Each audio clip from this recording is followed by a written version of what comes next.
할렐루야. 아멘. 오늘도 우리 히즐라이프 처치는 하나님께 최고의 예배를 드리길 소망합니다. 아멘. 오늘부터 우리는 요한복음 18장에 이어서 19장으로 이어지는 이 십자가 순환의 가장 깊은 현장, 이 빌라도의 관정 안에서 이루어지는 그 역사의 현장에 들어갑니다. 오늘 보면 요한복음 19장 1절에서 16절까지의 말씀은 세상의 세속 권력의 그 오만함이 하나님 나라의 참된 왕이신 예수 그리스도와 정면으로 충돌하는 장면을 우리에게 보여줍니다. 로마 제국의 강력한 힘을 상징하는 빌라도, 그리고 자신들의 기득권을 지키기 위해서 영적 배교마저 서슴지 않는 대제사장들과 유대인들. 여기서 영적 배교에 대해서 뒤에 더 말씀을 나눌 것인데요. 이 거대한 세속의 힘, 세상의 힘 앞에서 한 남자가 서 계시는 것입니다. 바로 예수 그리스도시죠. 지금 이 현장에 예수님은 온몸은 채찍질에 찢겨서 피투성이가 됐습니다. 머리에는 날카로운 가시 면류관을 씌워서 머리에서는 피가 줄줄 흐르고 있습니다. 그리고 예수님의 몸에는 자색옷이 걸쳐져 있죠. 세상의 눈으로 본다면 이 모습은 무기력하게 패배한 죄수에 불과합니다. 그러나 사도 요한은요, 거룩하고 영광에 가득 찬 말씀을 전하고 있어요. 뭔가 상황과 요한이 전하는 말씀은 맞지 않는 것 같습니다. 세상이 예수를 짓밟기 위해서, 조롱하기 위해서 씌운 그 가시관, 그리고 채찍질이야말로 예수님을 억누르는 것 같지만 오히려 반대로 온 우주의 참된 왕이신 예수께서 인류의 저주를 대속하시고 대속의 보좌에 오르시는 역설적인 왕의 즉위식으로 사도 요한은 보고 있는 것입니다. 세상의 조롱이 최고조에 달한 그 자리가 오히려 인류의 저주를 대속하시고 대속의 보좌의 자리에 오르시는 왕의 즉위식으로 사도 요한은 보고 있다는 것입니다. 오늘 본문 1절부터 3절까지 보면요, 이미 총독 빌라도와 로마 군병들의 모진 고난으로, 모진 채찍질로 예수님은요 이미 만신창이가 되어 있는 상황입니다. 특히 로마 군병들은 가시나무 로관을 엮어서 예수님의 머리에 씌웁니다. 그리고 끝이 아니라 황제나 왕족을 상징하는 붉은 자색 옷을 입힌 뒤에 뺨을 치면서 조롱합니다. 유대인이 왕이여 평안할지어다. 제가 그 현장에 있으면 저도 베드로와 마찬가지로 칼을 꺼내들고 싶었던 현장일 것 같아요. 로마 군병들은 예수님을 철저하게 비웃고 조롱하고 있습니다. 그리고 그의 신세를 희화하기 위해서 난타극을 벌이고 있었던 거예요. 잔혹했습니다. 살점이 뜯겨나가고 있습니다. 피가 철철 흐르고 있습니다. 그런데요, 이 잔혹한 조롱과 학대의 장면 속에 하나님의 놀라운 구속사적 신비가 숨겨져 있습니다. 자, 주님이 머리에 쓰신 가시관을 한번 상상해 보십시오. 영광스럽습니까? 치욕스럽습니까? 치욕스러워요. 간지러울까요? 아플까요? 아프겠죠. 그런데 우리 한번 상상해 보십시오. 예수님께서 머리에 쓰신 그 가시 면류관을 한번 생각해 보세요. 그런데 바로 이 예수님께서 쓰신 가시 면류관이 무엇을 뜻하는 것입니까? 성경 전체에서 가시나무와 엉겅퀴가 처음으로 등장한 곳이 어딘지 아십니까? 창세기 3장입니다.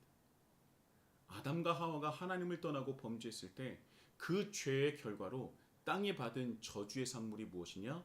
바로 가시나무와 엉겅퀴예요.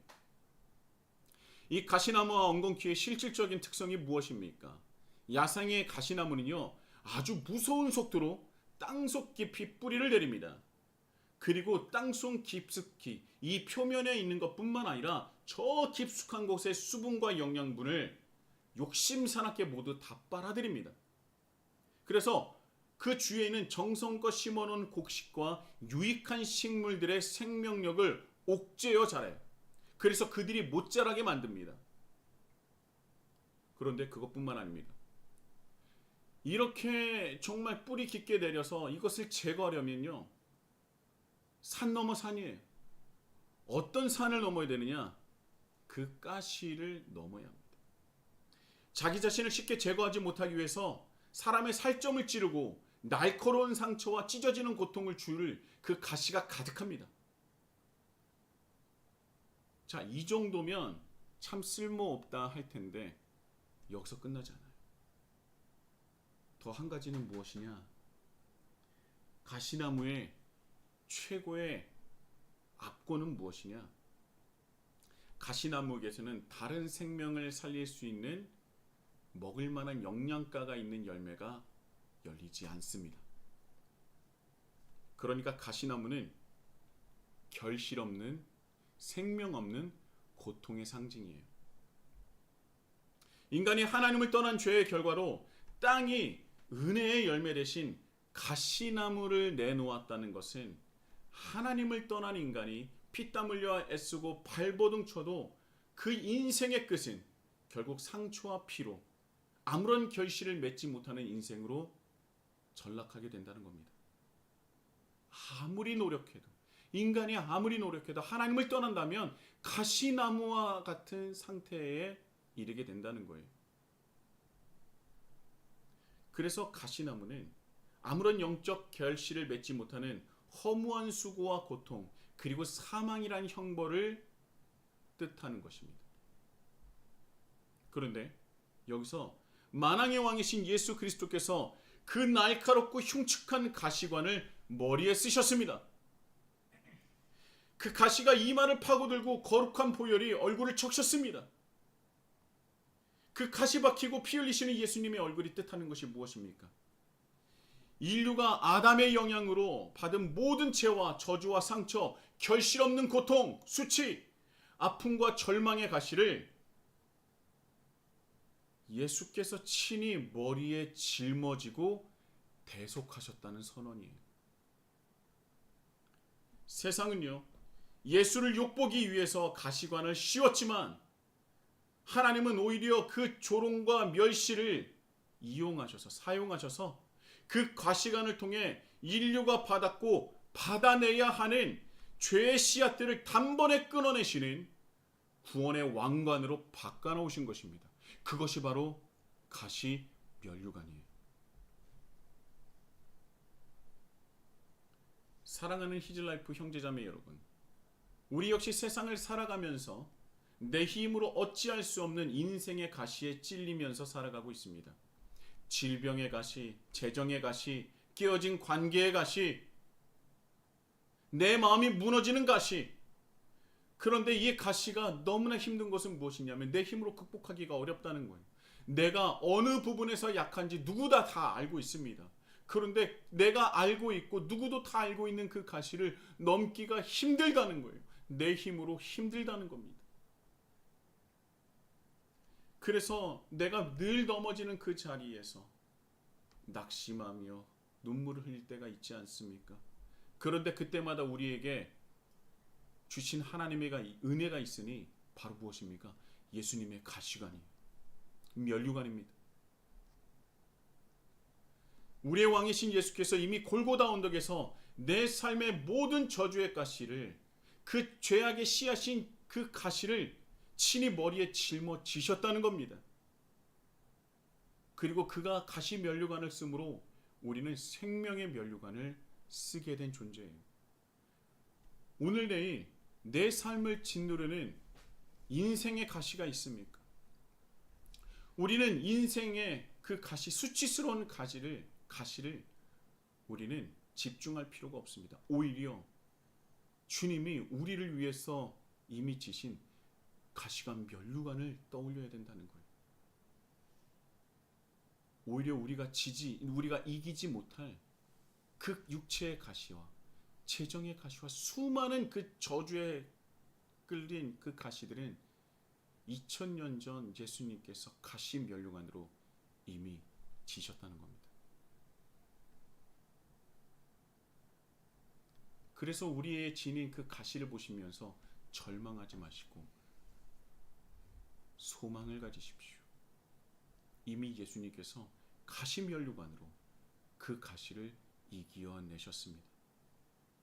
이제는 우리가 가져야 할 것은 예수님께서 지신 십자가의 그 면류관을 함께 지는 것입니다.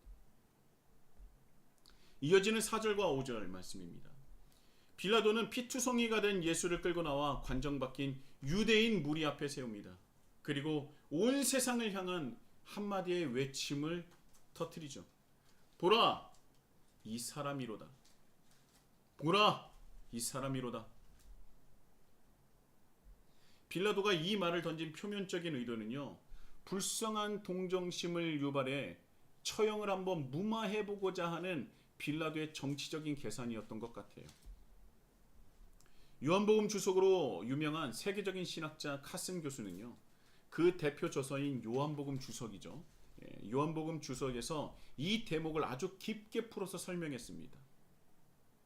세상의 군병들과 빌라도는 예수를 희화하고 조롱하기 위해서 가시관을 씌우고 보라, 이 사람이로다 라고 외쳤지만 사도 요한이 치밀하게 배치한, 아주 중요합니다 여러분, 요한적 아이러니 속에서 이 조롱은 그들의 의도를 뛰어넘어 참된 진리를 증언하는 거룩한 선인이 되었다는 거예요. 요한적 아이러니. 뭔가 이 거창해 보이지 않습니까? 요한적 아이러니. 이 똑똑한 사람들은요, 이름도 잘 지어요. 요한적 아이러니. 성서학계에서 요한복음의 가장 중요한 특징 중에 하나로 꼽는 요한적 아이러니라는 개념이 바로 이 말씀이에요. 인간이 자신의 무지와 악의, 그리고 세속적인 정치적인 계산을 가지고 말하고 행동한 것이지만 하나님의 거룩한 주권 안에서는 그 조롱과 불신과 세속적인 힘이 정반대로 오히려 구속사의 가장 깊은 참된 진리를 선포하게 되는 거룩한 역설의 의미를 가진다는 겁니다. 그러니까 요한복음에서 오늘 본문에 보라, 이 사람이로다, 이 말씀이 요한적 아이러니라는 거예요. 그들이 정치적인 세법, 악의, 그리고 세속적인 힘과 세속적인 기준을 통해서 내가 이것을 하면 저 사람이 최고의 조롱과 수치를 받을 거야. 때로는 내가 이것을 선택해야 최고의 정치적인 선택이 될 거야 라고 하는, 어찌 보면 하나님께, 예수님을 향한 최악의 판결과 그들의 선택이 오히려 역설적으로 하나님께서 역사하시는 구속사적 대역전극이 바로 요한적 아이러니라는 거예요.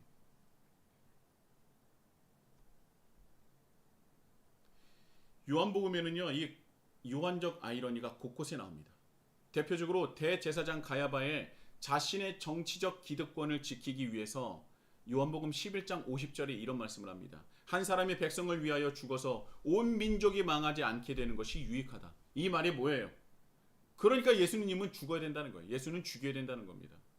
자, 예수를 죽이는 것이 온 백성을 위해서 좋은 것이 있느니라 라고 했는데, 이것이 요한적 아이러니, 그의 예수님을 죽여야 하겠다는 그 선택을 오히려 아이러니하게도 하나님께서는 그 말씀을 가지고 예수님의 대속적 그 사역을 세상에 공포하셨다는 거예요. 공표하셨다는 겁니다. 가야바는 예수를 제거하려는 이기적인 음모로 한 말이었지만 성령께서는 그 입을 통해 예수가 인류를 대속하여 죽으실 구원자이심을 예언하게 하셨다는 거예요. 또 한 가지, 빌라도가 십자가 위에 붙인 죄패가 있습니다. 나사렛 예수, 유대인의 왕. 이제 우리가 앞으로 볼 말씀인데요. 요한복음 19장 19절에 있어요. 그런데 이렇게 명패를 쓴 이유는 무엇이냐? 유대 지도자들을 골탕 먹이려고 쓴 겁니다. 야, 너희들이 유대인의 왕이 지금 죽어가고 있다. 그걸 골탕 먹이려고 쓴 그 명패가 히브리 말로만 쓴 것이 아닙니다. 히브리어, 라틴어, 헬라어. 그러니까 무엇입니까? 히브리어, 온 이스라엘 백성이 보게 되는 것이죠. 라틴어 무엇입니까? 로마 사람들이 보고 그것을 깨닫게 되는 겁니다. 헬라어입니다. 헬라 중심에 살고 있었던 모든 사람들이 그 명패를 보면서 어떻게 느꼈다는 거예요? 아, 저분이 우리의 왕이시구나 라는 것을 나타내게 됐다는 것입니다. 그것이 바로 요한복음에 보여주는 위대한 구속사의 신비이자 요한적 아이러니라는 거예요.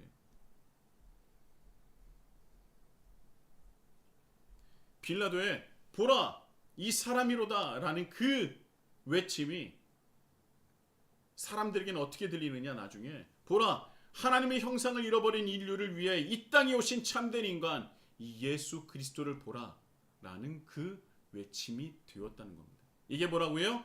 요한적 아이러니. 잊지 못할 것 같아요. 그렇죠? 우리는요 흔히 세상을 살아가며 내 연약함에 무너집니다. 사람이 언제 무너지는지 아세요? 내 연약함에 무너지는 거예요. 그래서 연약하기에 사람들은 어떠한 선택을 합니까? 세상을 선택하는 거예요. 적당한 타협의 줄을 찾는 거예요. 내가 하나님을 믿는 사람으로서 그리스도인으로 살아가겠다라고 했는데 여기는 수많은 그런 거치는 돌이 있고 구덩이가 있고 아픔이 있고 고통이 있습니다. 손해가 볼 것 같아요. 남들은 다 그렇게 살지 않는데 왜 나만 그렇게 살아야 되느냐? 저기 기독교라고 해서 모태신앙이라고 해서 장로라고 해서 권사라고 해서 그런 사람도 저렇게 세속적으로 살아가는데 왜 나만 그렇게 살아가야 되느냐? 그래서 적당하게 타협의 줄을 잡습니다. 세상의 거대한 벽 앞에서 우리는 약해지는 거예요. 남들도 다 이렇게 사는데 나도 적당히 타협해야지. 적당히 믿고 살아야지. 적당한 타협과 적당한 믿음의 회색지대에서 우리는 안주하곤 합니다.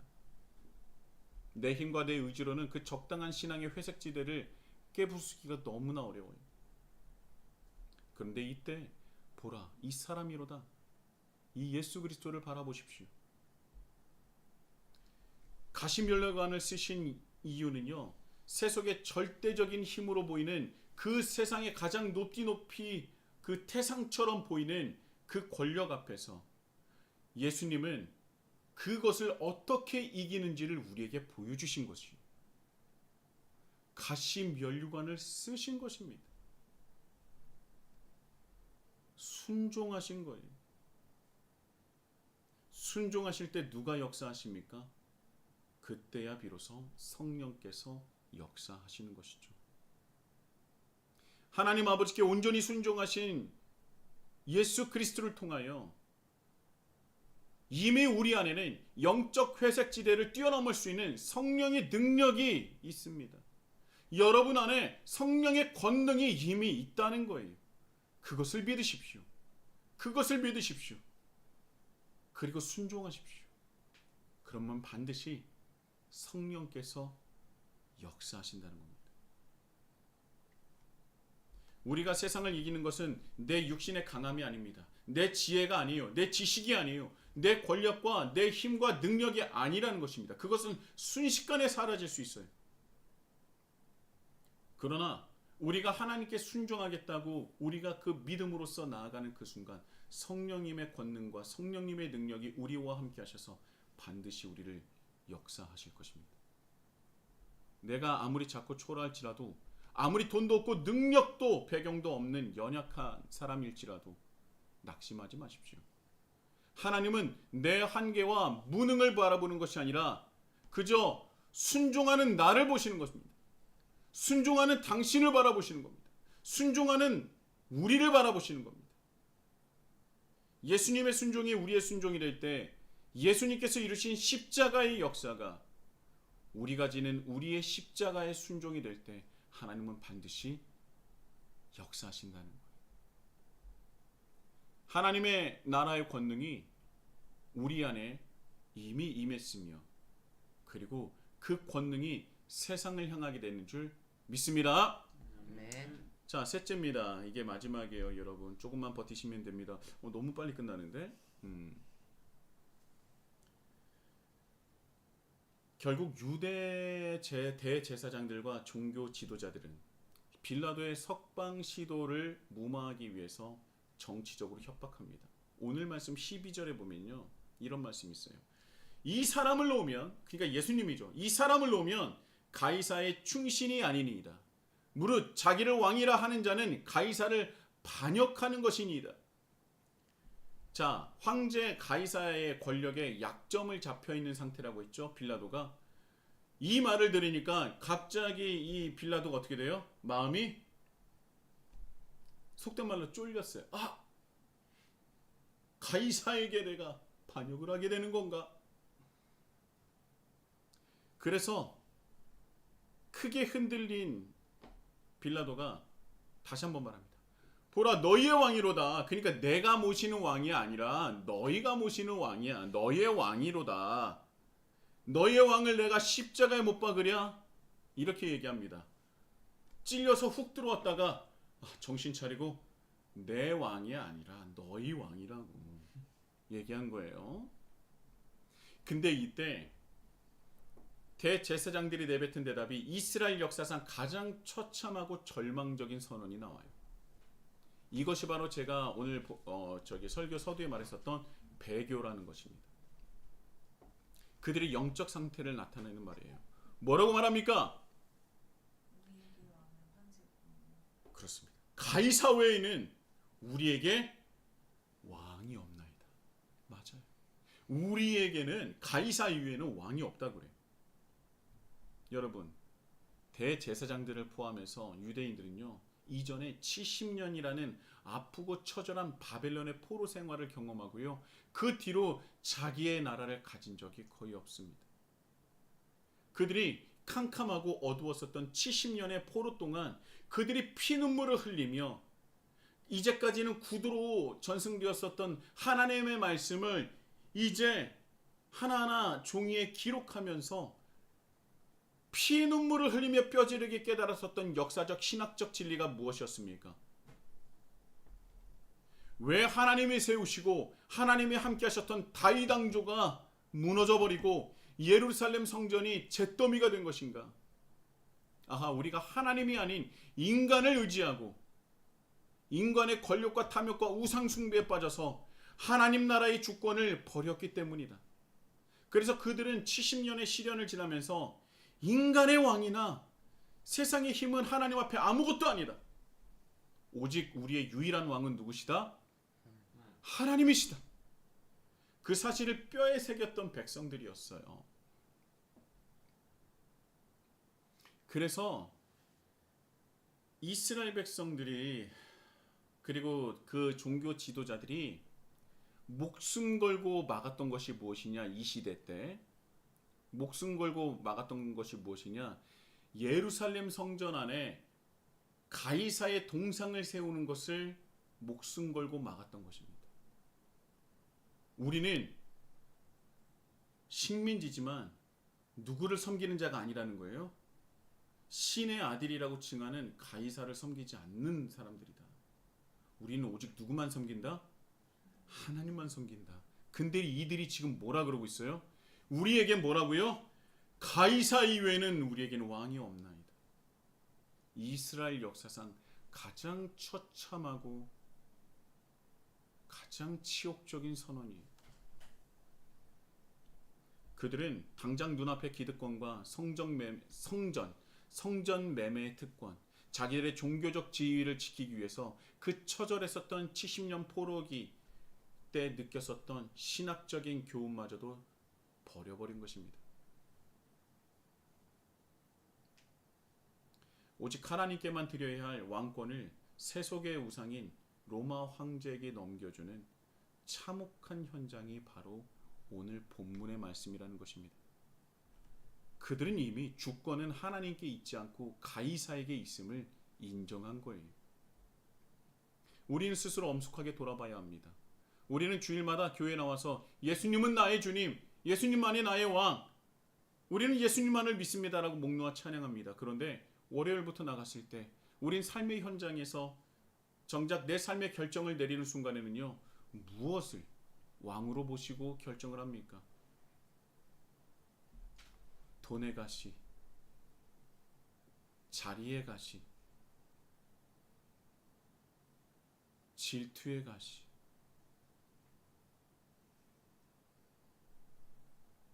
또 어떤 가시가 있습니까? 결국 그 가시가 우리의 가이사라는 겁니다. 성공해야지, 출세해야지, 내가 권력을 가져야지,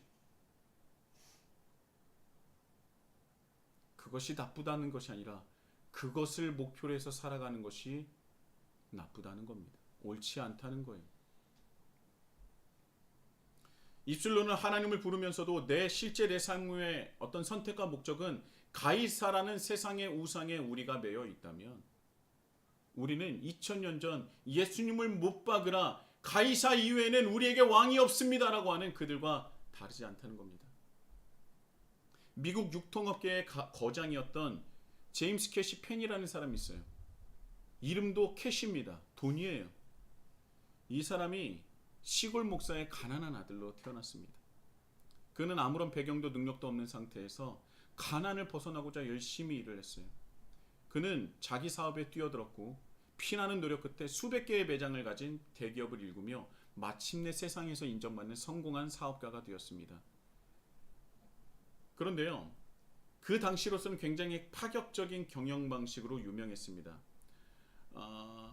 직원을 매우 중요하게 여겼고요. 부하 직원으로 대하기보다는 그를 동업자라고 불렀어요. 그리고 자신이 사업장을 열 때 직원이 아니라 동업자로 여기며 실질적으로 자기가 받는 그 이익을 분배 제도를 통해서 나누었습니다.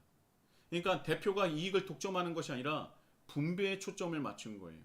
결국 이를 보는 수많은 이들이 자신의 매장을 가지고 싶어하는 그런 마음을 가지게 됩니다.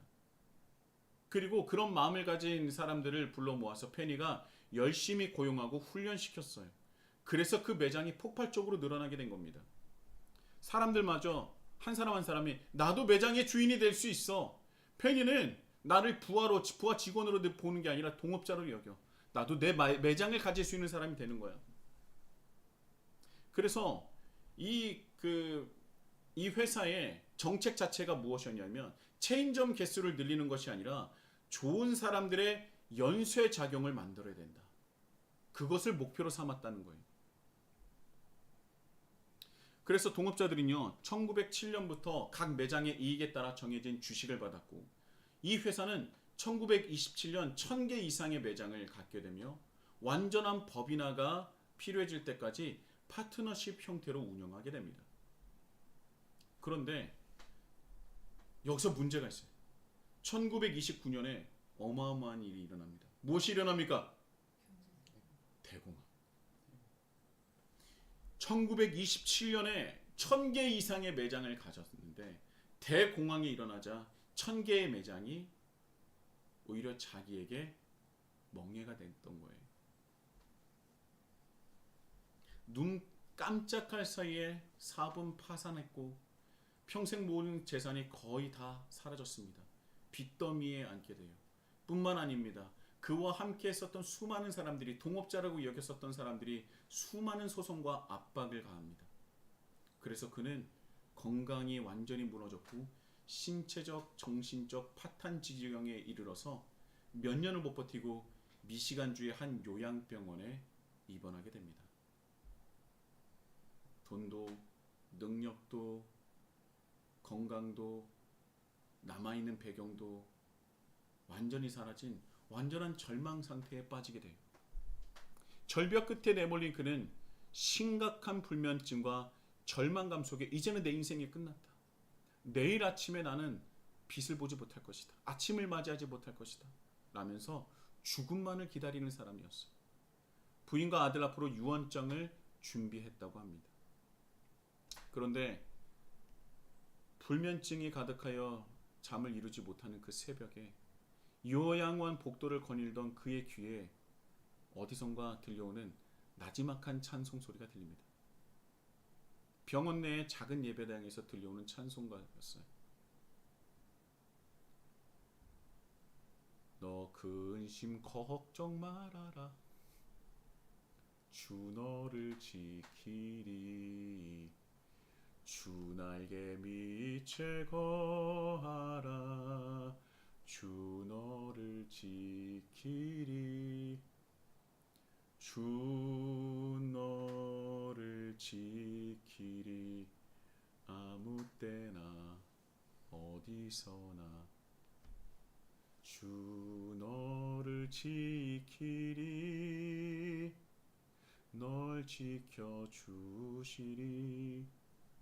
이 찬양이 들렸다는 거예요. 그는요, 하나님을 잘 믿는 사람이었어요. 목사님의 아들이었기도 했지만 그가 성공하자마자 가장 첫 번째 했던 일 중에 하나가 뭐냐면 은퇴한 목사님들을 모시는 그 재단과 건물을 지었습니다.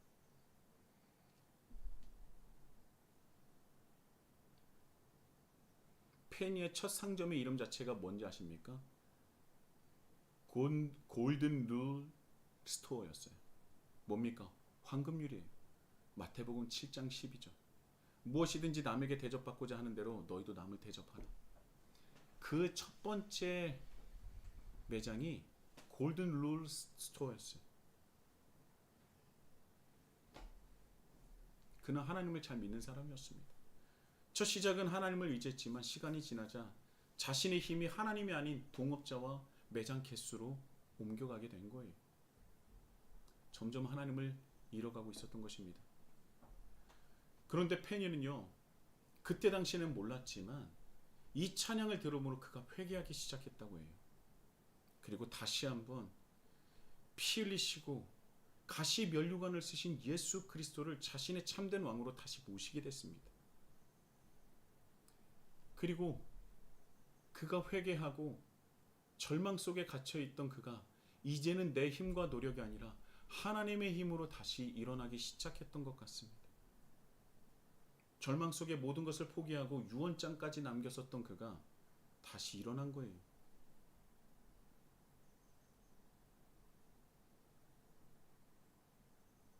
그리고 다시 그는 거대한 기업으로 일어섰습니다. JC 페니. 자기 이름을 대고 만든 기업, 몇 안 되는 기업 중에 하나입니다. 그가 다시 일어나고 첫 번째로 했었던 것이 무엇이냐? 주일에는 매장을 닫고 교회에서 예배를 드리도록 제도를 마련했습니다. 그리고 1954년에는 제임스 페니 파운데이션이라는 제임스 캐시 페니 파운데이션이라는 재단을 설립해서 사회적 약자에 대한 지원을 지속적으로 하기 시작했습니다. 그리고 한 가지,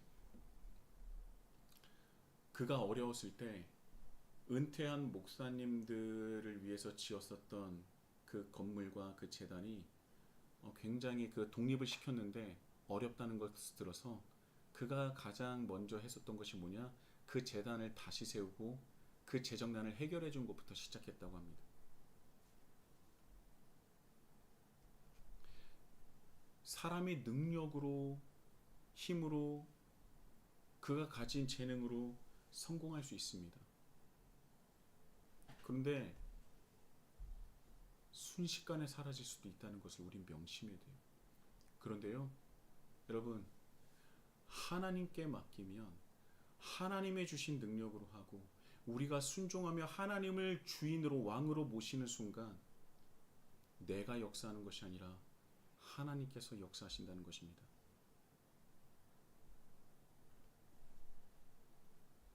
저는 그가 성공했기 때문에 여러분들에게 소개하는 것이 아니에요.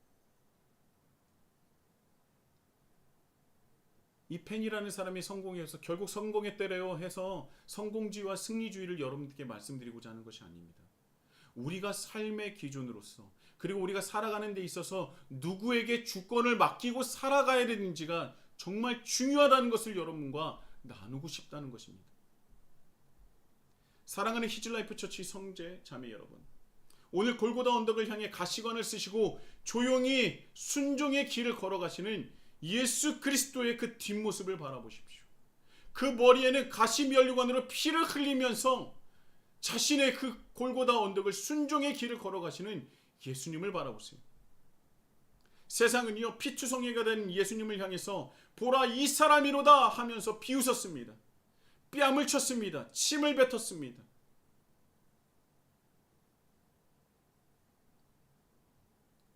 세상의 눈에는 그 가시관과 자색옷이 무기력한 죄수의 수치로 보였고, 로마 총독과 대제사장들의 그 눈앞에는 권력과 가이사라는 세상의 줄을 타는 것이 최고의 선택이라고 여겼지만, 그러나 그들은 사라졌습니다. 반면 세속의 온갖 모욕과 채찍질을 당하시며 그것을 견디시며 잠잠히 가시관을 쓰셨던 우리 주 예수 그리스도는 2000년이 지난 지금도 우리가 예배드리고 있는 것 아닙니까? 유한적 아이러니. 오히려 하나님은 세상이 예수님을 짓밟기 위해서 씌웠던 그 잔혹한 가시관의 현장을 온 인류의 저주와 죄악을 씻어내시는, 구원하시는 위대한 사랑의 즉위식으로 만드셨습니다. 우리의 한계 때문에, 내 능력이 없기 때문에 내가 매일 넘어지는 곳에 넘어지더라도 낙심하지 마십시오. 하나님이 우리에게 바라시는 것은 내 능력이나 내 재능이나 보잘것없는 그런 세속적인 재능이 아닙니다. 우리에게 보시는 것은 순종이에요. 그리고 묵묵히 예수님께서 걸으시는 그 길을 걷는 것입니다. 그리고 그때 성령께서, 이미 우리 안에 계신 성령께서 일하기 시작하시며 성령의 능력이 우리의 능력이 되고 성령의 권능이 우리의 능력이 되므로 하나님께서 일하기 시작하시는 것입니다. 그래서 비록 세상 속에서 작고 초라해 보일지라도 낙심할 이유가 없는 것이 바로 여기에 있습니다. 우리 안에는 이미 세상을 이기고도 남을 성령의 권능이 있다는 것이, 가시관을 생명의 면류관으로 바꾸어 내신 하나님께서 오늘 이 자리에 우리와 함께 하신다는 것입니다. 그래서 우리의 눈물과 아픔을 우리가 순종을 통해서 반드시 하나님은 기쁨과 찬송으로 바꾸어 주실 것입니다. 이제 우리는 세상에 나아갑니다. 내일부터 세상에 나갑니다. 아니요, 이제 교회의 문을 바깥을 나가면서부터 우리는 세상에 나갑니다. 그때 이전의 모습으로 나가지 않으셨으면 좋겠어요. 주님, 나를 위해 저주의 가시관을 쓰신 예수님만이 내 삶의 유일한 왕이십니다. 이제는 내 힘이 아닌 주님의 은혜로, 세상의 계산기가 아닌 성령의 권능으로 내가 살아가게 하소서.